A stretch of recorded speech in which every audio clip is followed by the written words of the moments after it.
तो आज रात हम फिल्म देखेंगे। वो भी तो देखनी है। गाड़ियां किराए पर लेने के लिए कह दिया है मैंने।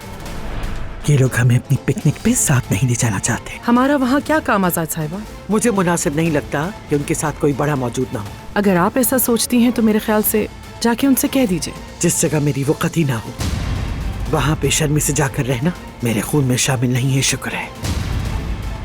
इतनी उजरत दिखाने की जरूरत नहीं है, बल्कि मैं तो कहती हूँ तुम्हें साथ चलने की भी जरूरत नहीं है। हारून ने दावत दी है, अब मैं उसकी दावत को ठुकरा तो नहीं सकती ना। तुम हम दोनों के बीच में कबाब में हड्डी लगोगी।